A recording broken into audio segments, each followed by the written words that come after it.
Guys, if you haven't already, make sure to follow the podcast on Spotify and Apple Podcasts. It helps us more than you could imagine.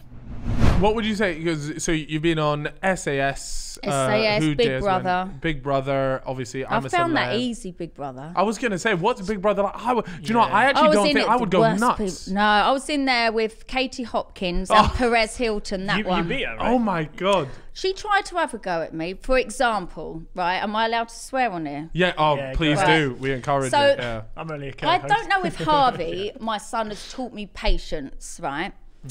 But I'm quite a tolerant person, quite a patient person. And I'm a Gemini, so there's lots of sides to me. But like, in the cup. It's got straight. So, yeah. Did you just say something? No. Oh, Yeah, just star signs. But go ahead. Yeah. So say for example, I was holding a cup. Katie Hopkins would be like, "Oh, don't you hold that cup funny?" This is what she'd be like. And inside, I'll be one saying, "Why don't you fuck off, you stupid cunt?" Like that. And instead, I'll be like, "Yeah, I suppose I do, really, don't I?" I'd be like that. She would try everything she could to have a go at me. And then there was one day I let my guard go. But everyone said that's what made me in the winners because I won that show against her.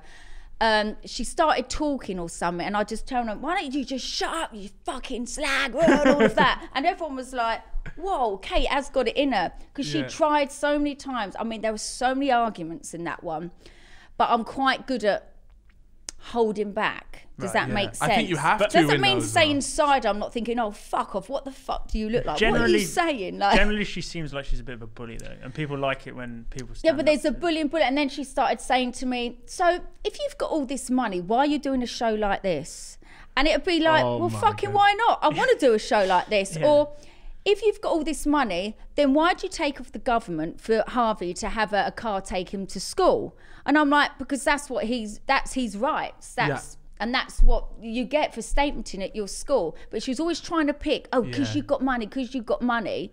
And I'm not flash with it. I fucking money's like the root to all evil. I realise that it is. Of course, it gets us nice stuff, but you get to know who real people are around you.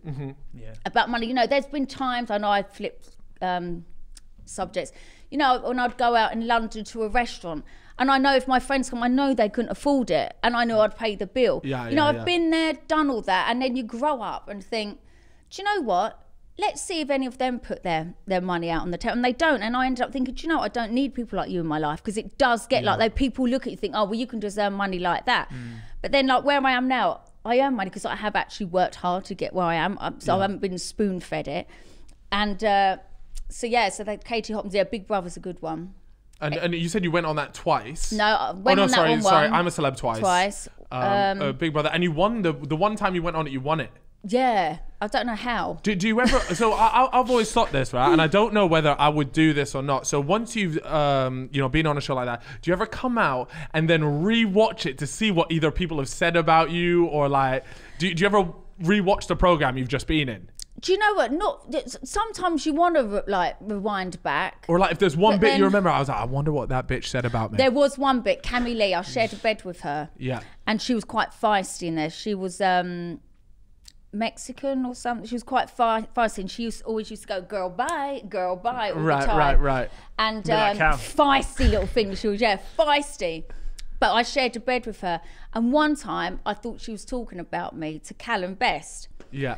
And then I walked out the room and I swear they were talking about me. So I come back in, and this was out of character for me because they put me in there thinking I'd be the feisty one to shake up shit. Yeah. And I said to them, "I'm not a feisty person." I said, just because the media have made out I am, but I can stick up for myself. So anyway, I went back in the room and I went, "If you've got something to say, Cammy, say it to my face. Don't fucking slag me off." And everyone was like, "What? Kate's just spoke." It was only the 2 times I kicked off because I'm so...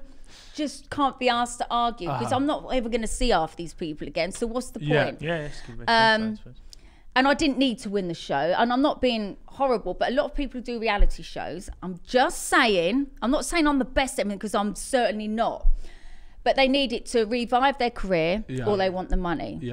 I do it for experience, and it's not like I need the exposure for it. So for me, I didn't care if I won the show or not, but so many of them try to play games, this, that, because they want to win the show. And when I went in there, I just had my boobs done, and I had an infection in my boobs. So the surgeon had to come 3 times a week to dress it. It was that bad. 2 days before the final, they rushed me to hospital and they said, look, you can't go back in. I said, I have to. It's 2 days for the final. So the day before, they checked me like every 4 hours because they thought I might get sepsis. And all that they were all saying, Katie Hopkins and that was saying, why are you still in there? If you're ill, go. Like, go. And I'm thinking, fuck off. I could fucking win now. Like you, I'm not going off. And then I won the show and it was like, fuck you. Because I knew they didn't want me to stay. And I'm like, I don't give up on anything. But so that was good. It was nice to know that the public were behind me then. Yeah. No, so, I think over like the last few years, ever since, it's been one of those, like, it's almost been like the media has been sort of against you. They love to twist things and stuff. But in general, the public have actually always had your back for the most part. And so that must be like a really weird thing, is always having the feeling that, like, no matter what I do, I could donate £1 million to a charity, and there will be something wrong with what I do. It's the wrong charity. It's the wrong charity, literally. Right. You're so right. But that's why I said to you guys before, I said, you're YouTubing, like anyone out there, like if you're trying to start a YouTube channel, that, like, obviously me, I don't know why I didn't do it years ago. It's so much fun. You're so in control with what you do. And there's no bitching. Or if you do, you say it out loud and, like, you finish it yourself. Whereas in my industry, you have the media who pick on you, twist and turn things. And I think that's mentally where it affects you. Because I know a lot of people who are affected by what the media do. And I've been in the industry since I was 17. Trust me, I have it. That the stories, this, that, and they're not true. So I've had to build a wall, a resilient wall, which isn't healthy, but I've had to like now say, go on, fire a cannonball at me and you won't touch me. It doesn't mean to say somewhere in there it doesn't get to me, it must do. So because of the media, they've made up a character what they thought I was like. This is why I love now YouTube, Instagram, all of this stuff. Because if now a journalist writes something, I pull it up on YouTube. I mean, YouTube or Instagram, say, well, this story and this journalist, get your facts right. You're a poor example of a journalist, and name them back. And then they write emails back to management saying, can they take that down? That's not fair. I'm like, hang on a minute. I'm like, hang on a minute. It's all right for you to write a story that's shit and damaging about me. As soon as I out you, you don't like it. So it's like, bring it on, because you almost like now, because of these things, you have a voice and a following as well to be able to call these people out for the BS that they post. Exactly, and that's why I like YouTube, when you can actually speak. That's why I did my books and do my books, is because you can tell it in your story and it's your words, and you can.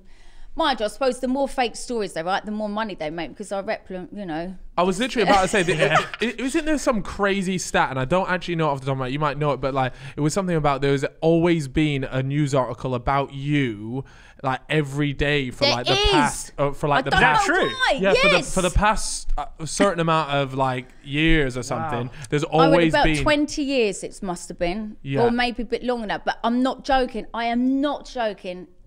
There won't be any day or week I'm not written about in a magazine or newspaper. I know that. That is crazy. But they're not even trying. And I'm like, if they knew what I was like.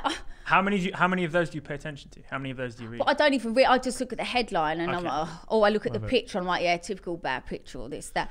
But I'm like, caught me on the bad I'm actually boring. I mean, I'm not boring, but I'm like, I'm quite homely. I've just ride my horses and that. But I do have a laugh and stuff.